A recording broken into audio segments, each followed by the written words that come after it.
تو اور آگے کرو گے.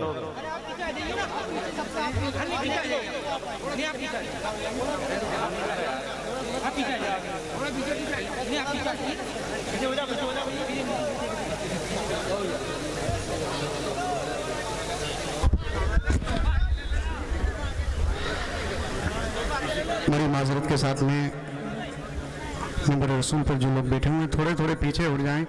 عوام کو تھوڑا دکھائی دیا جائے گا اس لیے تھوڑا تھوڑا پیچھے ہو جائیں. آپ لوگ تھوڑے تھوڑے پیچھے ہو جائیں گے تو سب کو دکھائی دیا جائے گا.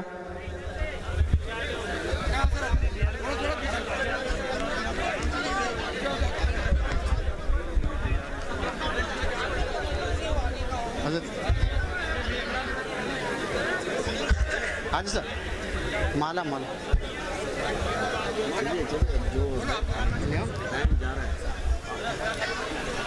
صاحب حضرت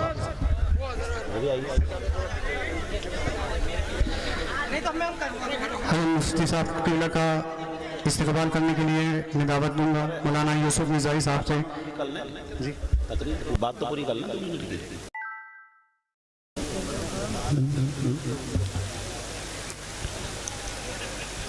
5 منٹ کے بعد انشاءاللہ تعالی آگے کا جو پروگرام ہے وہ آپ سماعت کریں گے اور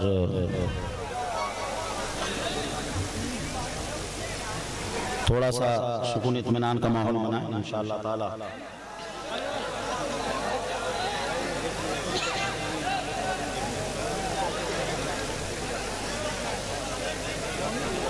کیونکہ زیادہ مجمع آ جاتا ہے نا تو یہ بھی کبھی کبھی جو ہے نا پریشانی کا باعث ہو جاتا ہے. ٹھیک ہے نہیں, کبھی کبھی پورا جلسہ ہی مجمع کو سوارنے میں ختم ہو جاتا ہے.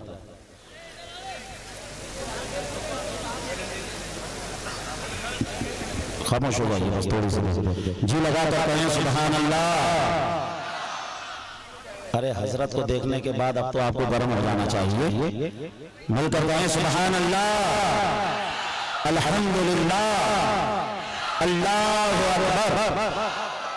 دیکھیے میں نے جو ابھی تک آپ کو جو بتایا اس میں پہلی چیز میں نے آپ کو یہ بتائی کہ آپ درود شریف پڑھیں. دوسری چیز میں نے آپ کو یہ بتائی کہ آپ جو ہے سبحان اللہ الحمدللہ کا ورد رکھیں. تیسری چیز حدیث کا مقام اور مرتبہ یہ بتایا. ایک حدیث میں نے آپ کے سامنے پڑھی, بخاری شریف اور مسلم شریف کی متفق علیہ حدیث تھی. بس اس کا ترجمہ اور اس کے بعد انشاءاللہ تعالی آگے کا جو پروگرام ہے استقبال کا یا جو بھی ہو انشاءاللہ آپ سماعت کریں گے. ایک مرتبہ اور تھوڑی اپنی سماعتوں کو گنبد خضرا قریب کرتے ہوئے جی لگا کر کہہ دیں یا رسول اللہ. جو حدیث میں نے آپ کے سامنے پیش کی یہ حدیث بخاری شریف میں ہے. امام بخاری 256 میں آپ کا وصال ہوا. تقریباً سرکار صلی اللہ علیہ وسلم کے زمانے میں اور امام بخاری کے زمانے میں موٹے طور سے 200 سال کا فرق ہے. سوال پیدا ہوتا ہے کہ یہ حدیث امام بخاری آپ تک کیسے پہنچی, کیسے آپ اس کو بیان کر رہے ہیں. عالم تصور میں جب ہم نے امام بخاری سے پوچھا تو امام بخاری فرماتے ہیں کہ اس حدیث کو میں نے اپنے شیخ جناب محمد سے سنا. جناب محمد کہتے ہیں اس حدیث کو ہم نے اپنے شیخ عمر بن سلمہ سے سنا. عمر بن سلمہ کہتے ہیں اس حدیث کو ہم نے اپنے شیخ حضرت اوزاعی سے سنا. اوزاعی کہتے ہیں اس حدیث کو ہم نے ابن شہاب سے سنا. ابن شہاب کہتے ہیں اس حدیث کو ہم نے سعید بن مسیب سے سنا. سعید بن مسیب کہتے ہیں اس حدیث کو ہم نے ابو ہریرہ سے سنا. ابو ہریرہ سنو اس کو ہم نے محمد رسول اللہ کو سنا. جی لگا کر بولو, دل کی گہرائیوں سے بولو. عزیزان محترم یہ حدیث کی سند, اب اس حدیث کا ترجمہ اور یہ جو 5 چیزیں ہیں اسی کو اپنے ساتھ لے کر جائیے. انشاءاللہ اس پر عمل کر لیا تو یاد رکھنا ہر ایک شخص اپنی جگہ پر ولی بن جائے گا. حضور فرماتے ہیں حق المسلم علی المسلم خمس, ایک مسلمان کا دوسرے مسلمان پر جو حق ہے وہ 5 طریقے کا حق ہے. پہلا حق کیا ہے؟ حضور فرماتے ہیں رد السلام, اگر وہ سلام کرے تو اس کا جواب دے. سلام کیسے کرنا ہے؟ لا تدخلوا بیوتا غیر بیوتکم حتی تستانسوا وتسلموا علی اہلہا، کہ کسی کے گھر میں جاؤ تو بغیر اجازت کے مت سے چلے جاؤ، اجازت لو پھر داخل ہو، پھر سلام کرو. سلام کر لیا، جواب کیسے دینا ہے؟ قرآن کہہ رہا ہے وَإِذَا حُيِّيتُم بِتَحِيَّةٍ فَحَيُّوا بِأَحْسَنَ مِنْهَا أَوْ رُدُّوهَا، جب کوئی سلام کرے تو اس کا جواب بہتر طریقے سے دو. یہ پہلی چیز. دوسری چیز حضور نے کیا فرمائی؟ وَإِيَادَةُ الْمَرِيضِ، اگر کوئی بیمار ہو جائے رشتہ داروں میں، عزیز و اقارب میں، تو اس کی عیادت کے لیے جاؤ. بخاری کی حدیث حضور نے فرمایا جب تم کسی کی عیادت کے لیے جاؤ تو کہا کرو لا باس طہور انشاءاللہ، کہ اس مرض کے ساتھ اللہ تعالیٰ تمہارے گناہوں کو بھی ختم فرما دے. یہ جو مرض جب جائے گا اللہ نے چاہا تو تمہارے گناہوں کو لے کر جائے گا. تو مریض کی عیادت کریں، کیونکہ مسلم شریف کی حدیث آقا کریم نے ارشاد فرمایا کہ اگر کسی کی عیادت کے لیے نہیں جاؤ گے تو اللہ قیامت میں کہے گا یا ابن آدم مرضت لم تعدنی، میں بیمار ہوا تم نے میری عیادت نہیں کی. بندہ کہے گا مولا کیف اعودک وانت رب العالمین، میں تیری کیسی عیادت کرتا، تو تو رب العالمین ہے. رب فرمائے گا میرا فلاں بندہ بیمار ہوا تم اس کی عیادت کے لیے جاتے تو مجھے تم اس کے پاس پاتے. مریض کی عیادت کرنا ہے. چوتھی چیز، تیسری چیز حضور نے فرمائی وَإِجَابَةُ الدَّعْوَةِ، اگر کوئی تمہاری کھانے کی دعوت کرے تو دعوت قبول کرو اور اس کے وہاں جاؤ، کھانا کھاؤ. قرآن نے وہ بھی بتایا کُلُوا وَاشْرَبُوا وَلَا تُسْرِفُوا، کھاؤ پیو لیکن برباد مت کرو. برباد کرو گے تو کیا ہوگا؟ قرآن نے پھر کہا اِنَّ الْمُبَذِّرِينَ كَانُوا إِخْوَانَ الشَّيَاطِينِ، فضول برباد کرنے والے تو شیطانوں کے بھائی ہیں. اگر کھانا یا کوئی بھی چیز برباد کرتی ہے کوئی دکھ جائے تو سمجھ لینا ہے تو انسان، مگر اس میں حرکتیں شیطانوں والی ہیں. اور اس کے ساتھ چوتھی چیز آقا کریم صلی اللہ علیہ وسلم نے فرمائی وَإِيَادَةٌ وَإِتِّبَاعُ الْجَنَائِزِ، اگر کسی کا انتقال ہو جائے تو اس کے جنازے میں جاؤ. پانچویں چیز حضور نے بتائی وَتَشْمِيتُ الْعَاطِسِ، اگر کسی کو چھینک آ جائے تو اس کا جواب. فتاوی عالمگیری میں ہے اگر کسی نے الحمدللہ کہہ لیا تو اس کا جواب دینا واجب ہے. مصنف ابن شیبہ میں حضرت علی کا قول اگر کسی نے چھینک آنے کے بعد اتنا اور کہہ لیا الحمدللہ علی کل حال تو اللہ تعالیٰ اس کو دانتوں اور کانوں کے درد سے محفوظ فرما دے گا.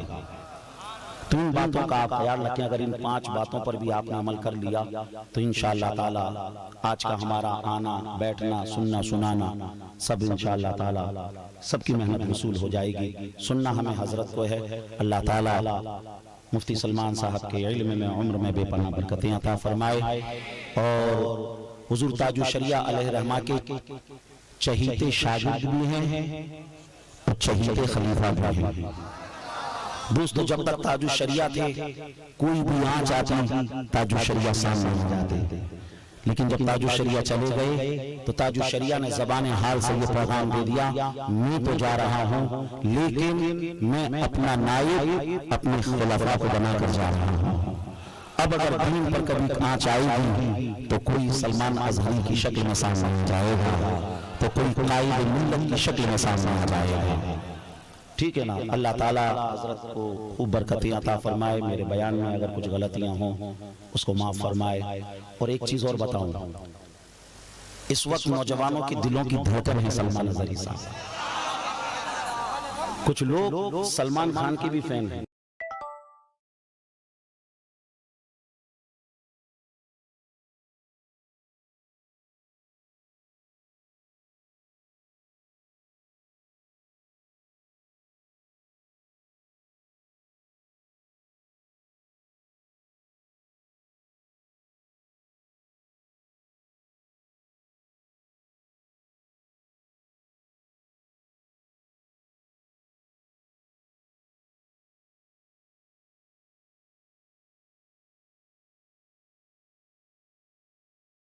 ایسے چاہنے والے سلمان اظہری صاحب کے عزیزان محترم یہ کیا ہے؟ ان الذین آمنوا وعملوا الصالحات سیجعل لهم الرحمن ودا.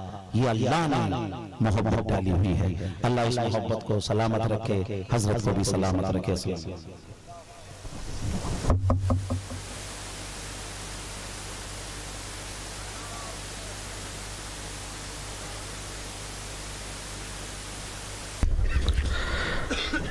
حضرت کی گلپوشی کے لیے میں حضرت مولانا محمد یوسف مصباحی صاحب کو دعوت دوں گا کہ وہ آئے اور استقبال کریں.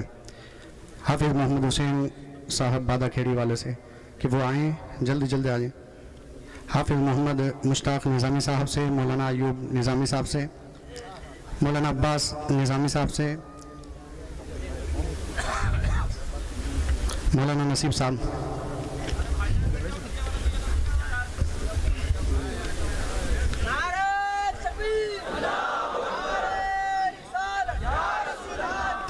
حاجی عبدالعزیز شیخ مدارپورہ،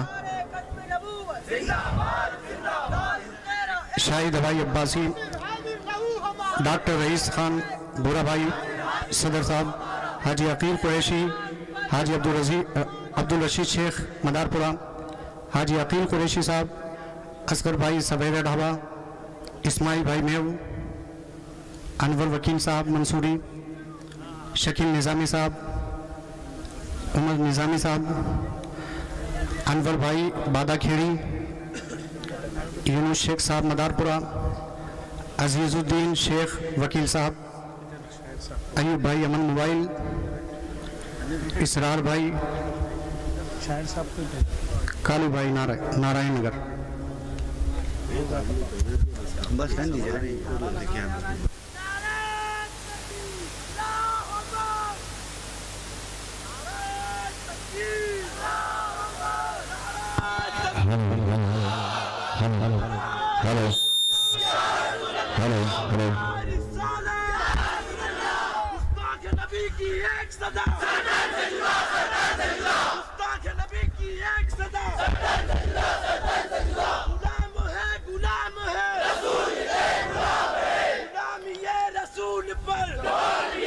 عشق و مستی کو عام کر دوں گا،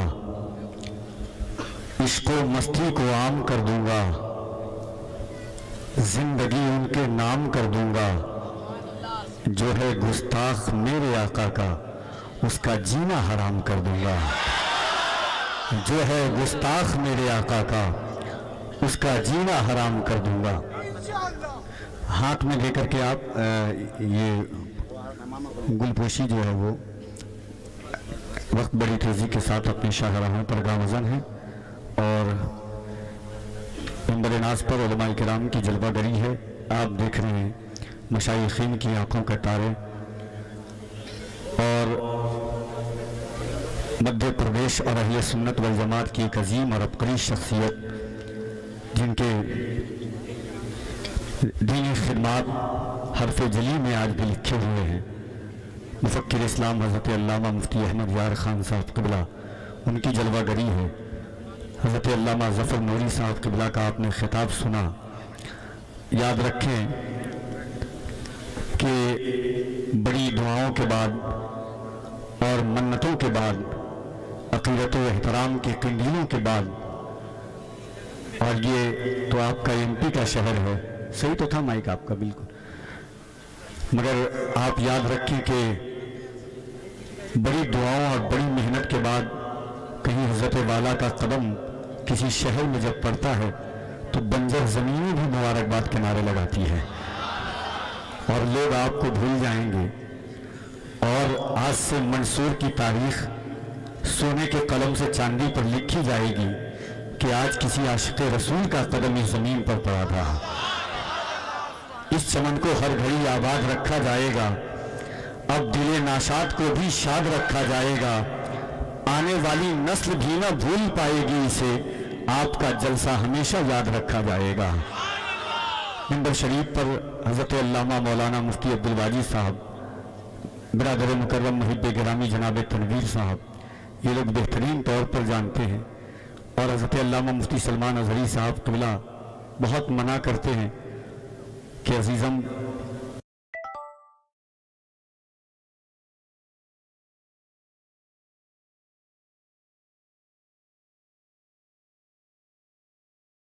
اللہ کی تعریف کی ہے.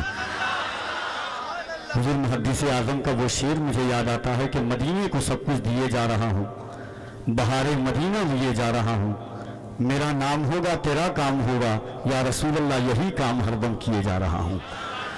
لوگ آج جانتے ہیں، کچھ حاسدین ہیں